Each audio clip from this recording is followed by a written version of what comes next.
Thank you very much, Julia. I'd just like to start by thanking the conference committee for inviting me to give this talk to you all today. It's a real pleasure, and I must say I really support the actions of UVen and what this meeting is going to seek to achieve in terms of bringing people together in collaborative networks as well. And I'm going to talk a little bit about collaboration as well during this talk, because I think some of the findings that hopefully I'll be able to present and convey to you today ultimately wouldn't have been possible without the involvement of a lot of different people who kindly contributed their time and expertise to help us answer some interesting questions about venom evolution in this group of snakes called spitting cobras.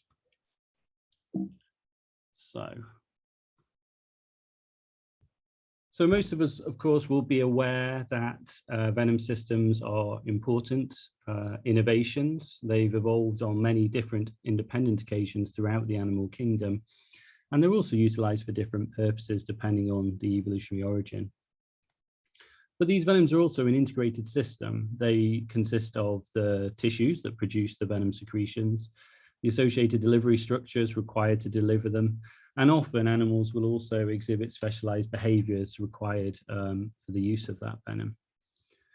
But for us as research scientists, what these systems are really amenable for doing is measuring a variety of different things and answering some quite interesting biological questions. For example, investigating the links between the genotype and a functional phenotype, or the origin and evolution of adaptive traits, and also exploring how selection or constraint can underpin the biological complexity that we observe today. So I'm going to talk mostly about snake venoms in this talk today, and many of you will be aware that these are fairly well characterized. They consist predominantly of a mixture of proteins and peptides, and they vary in terms of their composition, both inter and intra-specifically. And we know that snake venoms have evolved on a single occasion in advanced snakes, and its primary use is for prey capture. And there have been a number of studies that have demonstrated associations between the composition of snake venom and diet. Now, other factors may also influence venom composition, but one component or aspect that's not really been considered very thoroughly is the potential influence of defense. We know, for example, that many million people are bitten by snakes every single year, and this results in over 100,000 human deaths. And so, without doubt, snakes are also employing their venoms for defensive purposes, despite the primary use of their venom system. But these defensive drivers of venom composition are rarely considered. Now, there are certain types of snakes that are really amenable for investigating the potential influence of defense on venom composition and venom secretions. And that's a group of closely related elapid snakes known as the spitting cobras. These snakes are able to display a defense-specific adaptation whereby they can spit or eject venom from their fangs a long distance, so a couple of meters. And these spits can be particularly accurate, aiming for specific sensory tissues, the eyes and the regions around the eyes. Now, this defense-specific adaptation is underpinned by both behavioral and morphological adaptations. So cobras, as you can see in the bottom right here, they're able to raise that first part of their body up into a position that's particularly amenable for ejecting their venom at an aggressor or a potential predator. And they also have modifications to the orifices of their fangs, where you can see on the top right, these kind of teardrop-like exit orifices at the front of the fang compared to the far more elliptical ones found in related non-spitting cobras. And so it's the cobras and near relatives within the elapid group of snakes that have evolved this capability. So here you can see an example. This is a Naja nubia spitting at kind of a crude target, showing some eye spots. And the snake, you can see, is sat in this upright position, opens its mouth and is able to eject its venom towards the target. Here you're looking at a different snake. This is a wrinkles, a snake related to the cobras, has a very different way of spitting or ejecting its venom, where it almost flings forward, ejecting the venom again. But the outcome is the same. The venom is able to hit the target that the snake is aiming at. And this proves to be a very effective way of defending the snake from predators or aggressors, because when the venom comes into contact with sensory tissues, the eyes, areas around the eyes, it can cause really extreme pain and also inflammation. And in the case of humans who get spat at, unless the venom is irrigated rather extensively and quickly, this can actually lead to permanent corneal damage. Now, in terms of the origin of venom spitting, previous studies have suggested that this trait has actually evolved on 3 independent occasions within this closely related group of elapid snakes. Once in the wrinkles, Hemacartus, that you just saw, and then twice within the genus Naya, the cobras, once in the Asian cobras and once in the African cobras. And this replication or independent origins provides a really nice model system for investigating whether defensive adaptations of snake venom exist, because it provides the replication for us to be able to really interrogate that question. And so that's what we really sought to do in this study. We wanted to understand whether defensive selection pressures underpin the convergent evolution of venom composition in spitting cobras, or whether simply the ability to eject venom, to spit it, is sufficient to deter a predator, i.e. maybe there is no need for venom composition to change as long as you're able to get the venom to the eyes of an aggressor. But there were some hints from snakebite data that there are major differences in venom composition between spitting and related non-spitting species. So for example, in Africa, snakebite victims bitten by spitting cobras typically suffer from local envenoming, which can be quite severe in terms of swelling and progressing to necrosis. Whereas non-spitting cobra bites typically cause systemic neurotoxicity. So quite distinct effects between these different groups of snakes. And this suggests that venom composition changes likely underpin these differences. The situation in Asia is far more complex, however. So in this study, we sought to characterize the venom composition of a range of both spitting and non-spitting cobras by sampling 17 different species, 4 African spitters and 4 non-spitters, 3 Asian spitters and 3 Asian non-spitters. The wrinkles are spitting relative, and then 2 non-spitting outgroup species. And we sampled venom glands and venom from all of these different snakes, and then performed a number of different analyses to investigate venom composition and variation within the context of this evolutionary question. And so you can see throughout this talk, I'm going to highlight the work of a number of individuals who really contributed extensively to this project. So Wolfgang Wuster was key in terms of first reconstructing the evolutionary relationship of the species we sampled in this study, and reconstructing the timelines for which we predict venom spitting might have occurred. Talene Kazanjian, who was a PhD student here at LSTM at the time of this study, performed transcriptomic analyses. And this transcriptomic data was fed through into comparative top-down proteomic work, which was performed by Daniel Petras at the University of California, San Diego. And we then set about trying to integrate these different data types so that we could better understand the evolutionary history of venom evolution in this group of cobras. So here's some data then. This is the first piece that we generated, and it shows that the species relationship of the species that were studied in this project. And you can see that we predict 3 independent origins of venom spitting, much like previous work. And using fossil calibrated data in our reconstruction, we were able to predict that the evolutionary origin of spitting in the African spitting cobras probably occurred between 6 and 10 million years ago. Much later in the Asian spitting cobras, between 2.5 and 4 million years ago. And then on a third occasion in the wrinkles. Now this is a monotypic genus, and so we weren't able to predict the timing of the origin of this trait, except to say that it occurred at some point within the last 17 million years. And around the outside of this tree at the tips, you can see pie charts indicating a summary, if you like, of the proteomic composition of these different venoms. And you'll note that most of these venoms are dominated by the 3-finger toxin gene family. These 3-finger toxins can have lots of different functions, but you can see that we've subdivided it here into those that are cytotoxic and those that are other, typically neurotoxic. And you'll note that there are also a reasonable abundance of phospholipase A2 in some of these venoms too, with very little contribution from other toxin types. So So the next thing we ultimately wanted to understand was whether venom composition differed between the spitting lineages, these three replicates, and our non-spitting cobras. And so to do this, we generated a distance matrix from the top-down proteomic data and then performed a principal coordinate analysis.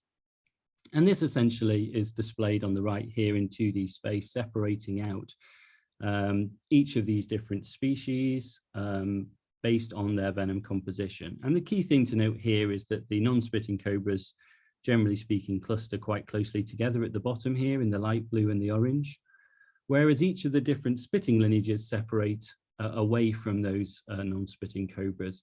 And what's interesting is that they also appear to diverge from one another. So you can see 3 clusters containing each of these 3 different spitting lineages, indicating differences in venom composition. You'll also notice that there's a dark blue blob within the non-spitting cobras, and this is the venom of Naja philippinensis, an Asian spitting cobra.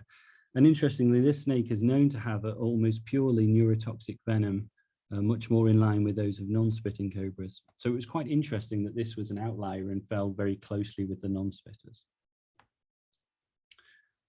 So one of the key questions we asked next was whether venom cytotoxins might be responsible for the differences in terms of the separation between spitters and non-spitters. And that's because, as their name suggests, these cytotoxic 3-finger toxins are cytotoxic. They're pore-forming toxins. And we could certainly imagine a scenario whereby these cytotoxins, if present in the eye of an aggressor or a predator, could cause pain via liberation of cell contents and inflammation as well.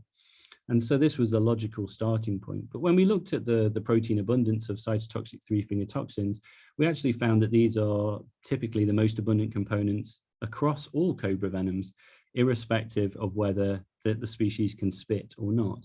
And in fact, some of the non-spitting species has higher abundances of these toxins than the spitters themselves. So the next thing we sought to do was investigate whether perhaps minor sequence variation might perhaps cause differences in potency between these cytotoxins found in different venoms.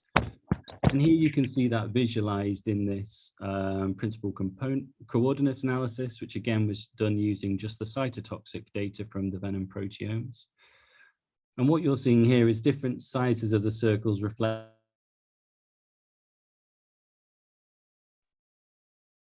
I was muted by the host. What you're seeing here is different circles showing differences in abundance, but you'll notice that they all group very closely together.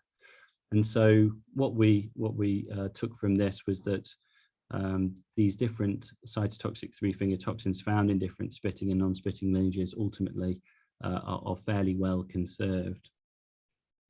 But nonetheless, we thought it important to try a functional assay to investigate whether there might be functional differences in terms of the cytotoxic effects of spitting and non-spitting cobras. And so Yuri Van Thiel, working in the lab of Mike Richardson at Leiden University, performed an assay in a vascularized hen's egg model to assess essentially the irritation potential or the cytotoxic effects of these different venoms. And so this is a model whereby you can measure the coagulation, hemorrhage, and also destructive effects of a sample that's topically applied to the chorioallantoic membrane of a hen's egg. And then in the phylogeny here, you can see that we've overlaid or reconstructed the potency of the different venoms, colored in on the branches over evolutionary time. And despite there being quite a lot of variation in the results that came out of this experiment, we found no significant difference between the irritation potential of the spitting venoms and the non-spitting venoms. And this correlates with previous research performed by Brian Fry's lab, where they investigated a similar question in a cell cytotoxicity model.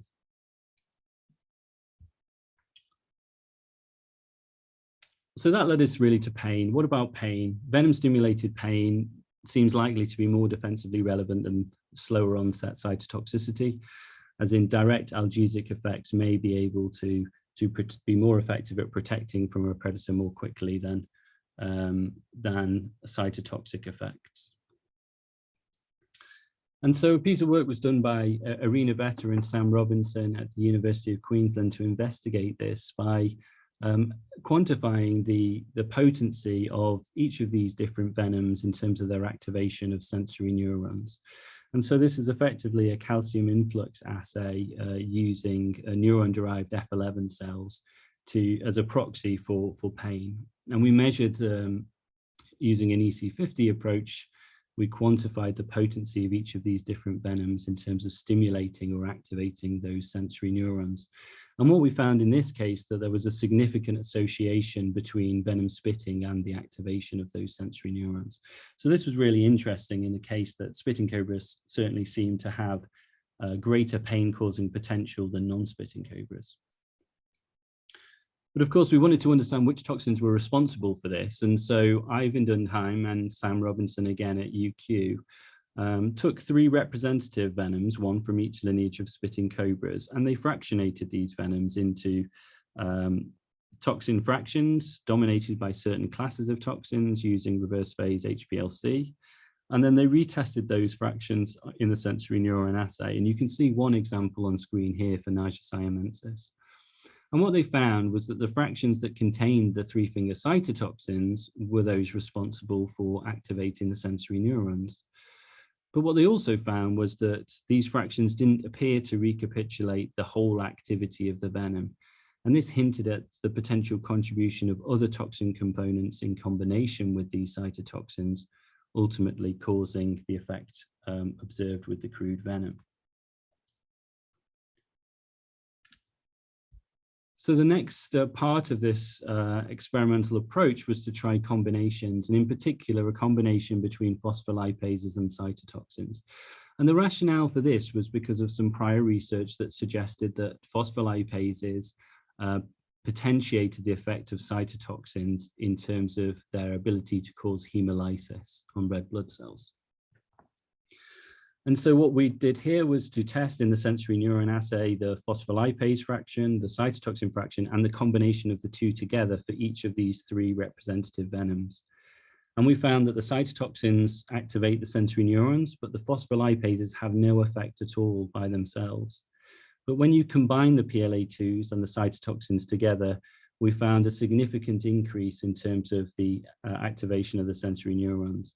And this provided evidence that the PLA2 toxins are potentiating the effect of the cytotoxins, likely to cause the enhanced pain-inducing capability of the spitting cobra venoms. But what was really interesting here, of course, is that it's happening in parallel. Each of these 3 venoms on screen has independently evolved spitting capability from one another, and yet each show a very similar pattern whereby PLA2 toxins are stimulating the cytotoxic effect to activate sensory neurons. And indeed, when we look at the PLA2 data in more detail, we find convergent increases in both the abundance of PLA2s and the activity of PLA2s in spitting cobras compared to non-spitting cobras. So there's a significant association with increased abundance of PLA2s and increased venom PLA2 activity in the spitting cobras compared to their non-spitting counterparts. So collectively, this suggests that the convergent upregulation of PLA2 in each of these 3 independent spitting lineages likely underpins defensive venom spitting.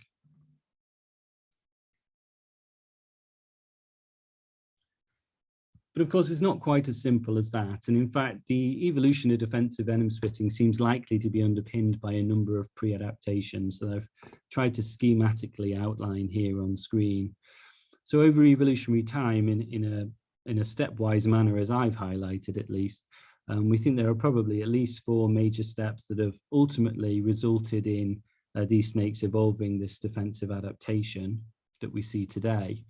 And likely these pre-adaptations have been crucial in terms of restricting defensive venom spitting to only this single closely related group of elapid snakes. So first, we think non-spitting ancestors will have evolved this behavioral ability to hood, to raise the front of their body up and form a position that is amenable to venom spitting. Hooding in of itself is a defensive response and a behavior that's meant to make the snake look bigger and a greater threat to a potential predator. We also know that after that, we see the evolution of three-finger toxins, cytotoxins, from related three-finger toxins. And these seem to be predominantly restricted to this group of snakes, the elapids and the cobras and their near relatives. And these cytotoxins seem likely to at least cause some pain-causing ability, perhaps as an artifact of their primary cell bursting function. Thereafter, we may then have seen the inception of spitting, the ability to start flinging small amounts of venom, small distances. And then later on, we see the subsequent tinkering of this system with morphological adaptations, such as the modified fang orifices that allow greater projection of venom and greater precision, and the convergent upregulation of these phospholipase A2s, which are working in combination with those pre-existing cytotoxins to ultimately stimulate increased pain.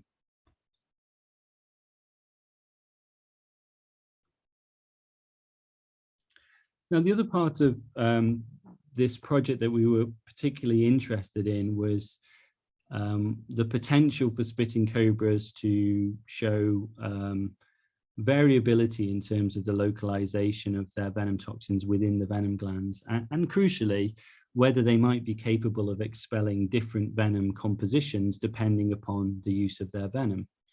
So spitting cobras obviously use their venom for prey capture. They bite prey in much the same way as any other venomous snake, but they have this secondary adaptation whereby they are able to spit their venom for a purely defensive purpose.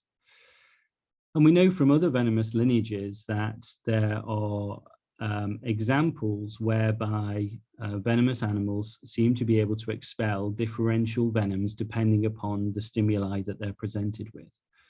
And this really goes back to this seminal paper from Sebastian Dutetra and colleagues from 2014, where they showed that the cone snail, Conus geographicus, produces or at least localizes toxins in different regions of the venom gland, and is able to evoke different venom compositions depending upon whether it experiences either a predatory or a defensive stimuli. And while this has never been shown in a vertebrate venomous animal, to my knowledge, we felt that spitting cobras would be a perfect model to investigate this with, because of this novel secondary defensive adaptation they have in the context of venom spitting. And so we wanted to see whether there was also spatial heterogeneity or localization of different toxins in different parts of the venom system that might be amenable, therefore, to the ejection of different venom compositions under different stimuli. So in this part of the study, Ivan Dunheim and Brett Hamilton from the University of Queensland performed some multi-mass spectrometry imaging work on the venom glands of the West African spitting cobra Niger nigricollis. And you can see the resulting data on the top left corner of this screen. What you're seeing here is a cluster analysis of the resulting mass spectra that was generated during these experiments. And what it did is separate the different spectra into three main groups. And within each group, you have similar toxin distributions within the venom gland. And between the three groups, you have very different toxin distributions. And this is probably best evidenced by looking at the bottom two, with the bottom one showing greatest intensity of masses in the anterior region of the venom gland, and the one above showing almost the opposite, with the greatest intensities in the posterior region of the venom gland. And most of these masses correspond to toxins that are likely to be the three-finger toxin family. So of course, what we wanted to do was understand in a bit more granularity what we were observing. And so we investigated via annotation of the protein data the potential functional activities or the putative functional activities of those toxins detected in the gland. And so we built a phylogeny, which you can see on the right-hand side here, which separates these three-finger toxins out into two groups: the clade at the top containing the cytotoxins, and the clade at the bottom containing the neurotoxins and putative neurotoxins. And what you'll see is that there are very different localizations, with the cytotoxins predominantly of greatest intensity in the posterior of the gland, and the neurotoxins of greatest intensity in the anterior of the gland. And this was pretty exciting when we saw it, because we speculated, well, perhaps this indicates the differential use of these different toxin isoforms for different purposes. So perhaps the neurotoxins, which are likely to be more important for predatory purposes, are being differentially expelled compared to the cytotoxins, which might be of greater relevance for defensive use of the venom during spitting. But you can clearly see that there's a spatial correlation there associated with both toxin relatedness and also functionality. So to test this idea, what we did was to collect different venom samples from 3 different spitting cobra species, and we collected venom spits that were stimulated in a defensive manner. And then we traditionally extracted venom during a biting event, and we compared those venom samples with one another across those 3 venoms. And what you can see on screen is just some of the protein data resulting from that. But broadly speaking, we saw very little difference in venom composition between these different samples for each of those 3 species, suggesting that we're certainly in this experimental scenario, we're not seeing any evidence of cobras producing differential venom compositions depending on how we collect the venom. And that also extended through into venom function. We performed some assays, some in vitro assays looking at the anticoagulant activity of these venom samples, the cell cytotoxic effects of those samples, and also the PLA2 activity of the samples. And again, we see no significant difference between the activities of the spat and the bite venoms that we collected from these 3 species. So this data really suggests that the venom compositions we're observing are consistent, irrespective of how the venom is ejected. And that's despite those variable toxin localizations we observe in the venom gland itself. And the final thing that we did then was just to try and contextualize this data by comparing it with some mass spectrometry imaging data from a non-spitting cobra, in this case from Naja subvulva, one of the forest cobras. And what we found here was a very similar pattern to that of the spitting cobra Naja nigricollis, with again cytotoxin intensities being greater at the posterior region of the gland, which is kind of the top on these images, and the neurotoxins in the anterior region towards the bottom. So this spatial heterogeneity of toxin localization in venom glands is not unique to the spitting cobras, and in fact it may be a general effect in venomous snakes.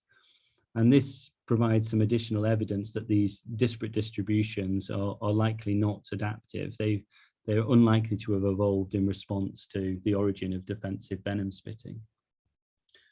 And so finally, the same was true really with the phospholipases A2. These, of course, were the toxins that seem to enhance that potency of the pain-inducing effects of the spitting cobras, and perhaps are most important in this regard. They're a bit more problematic to detect using the mass spectrometry imaging approach we applied in this study due to their larger size compared to the 3-finger toxins. But we were able to get some sense of their abundances and distributions across the gland using a sectioning approach you can see on screen here. But ultimately, what we found was that the PLA2s appeared to be distributed across the gland and in a highly comparable manner between the spitting cobra and the non-spitting cobra, which again suggests that differential localizations observed here are unlikely to be the result of selection for defensive venom spitting, and may instead be the result of physiological constraints. We are running out of time. I am finishing, you'll be happy to hear then. So this is my last slide. So the implications of this study, the independent origins of venom spitting really highlight the potential repeatability of evolution, where similar selection pressures appear to be able to funnel evolution down repeatable pathways with the evolution of comparable behavioral and also morphological adaptations, as well as the molecular adaptations in the context of enhanced PLA2 activity. This data also provides some evidence that defensive selection pressures can drive snake venom composition. And also it may identify particularly interesting therapeutic targets to prevent snakebite morbidity, particularly in the context of the enhancing capability of PLA2 toxins that we observed in this study.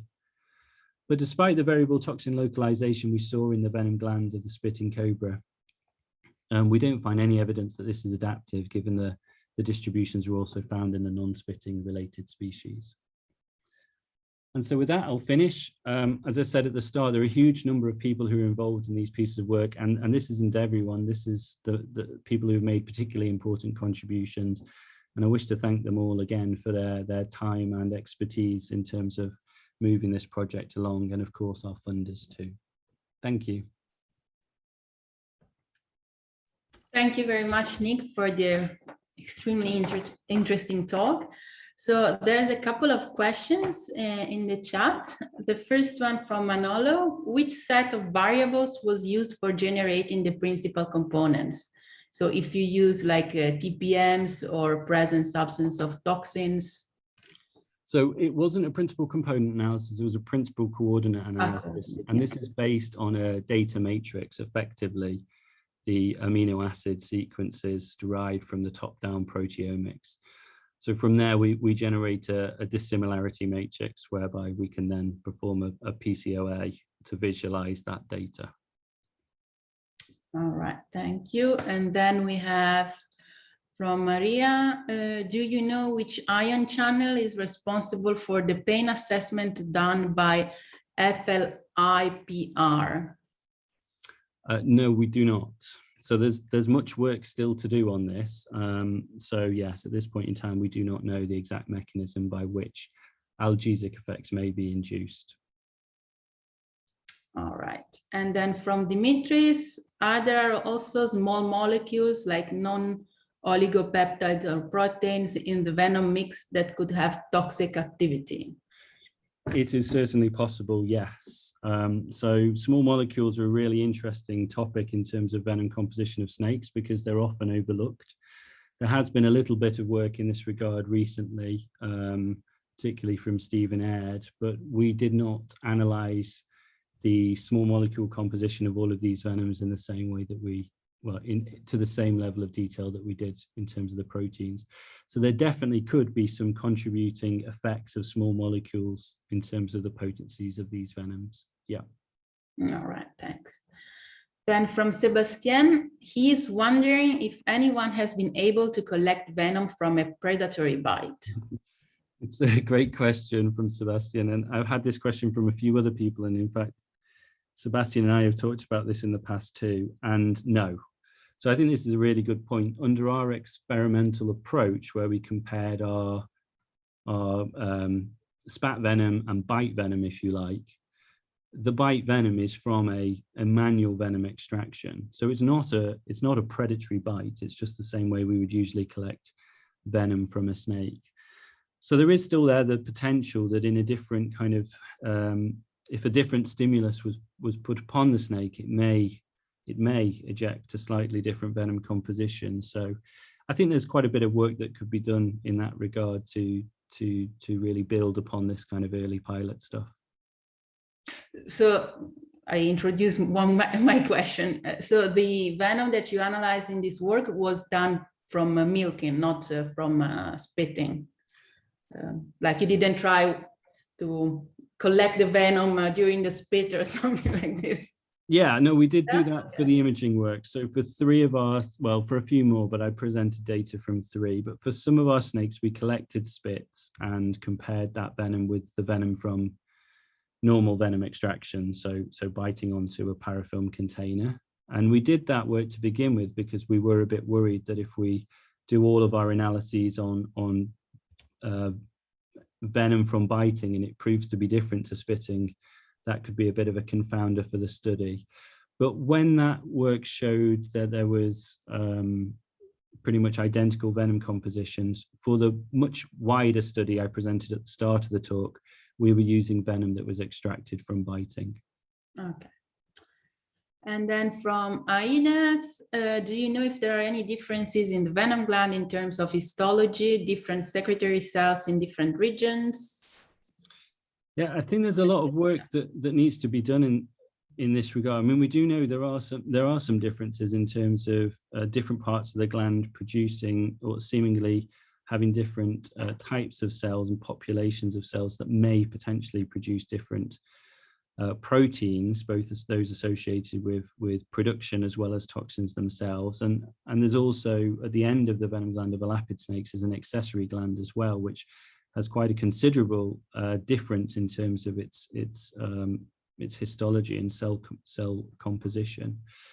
So I think there's quite a lot of understanding that could be gained here from using approaches like mass spectrometry imaging, but also single cell transcriptomics, to better understand actually how toxins are produced and whether they're produced in functionally segregated regions, for example, or whether they're co-produced, and what is the basis for this differential localization that we're observing. So I think, yeah, this is really just a pilot study scratching the surface of a lot of quite interesting work that could be done downstream of it. Yeah. All right, we are running out of time. There's still a couple of questions in the chat. Perhaps you can have a look and reply directly there. And for now, I would like to thank you very much again. And I will now leave the floor to Yannis Atjanis from the University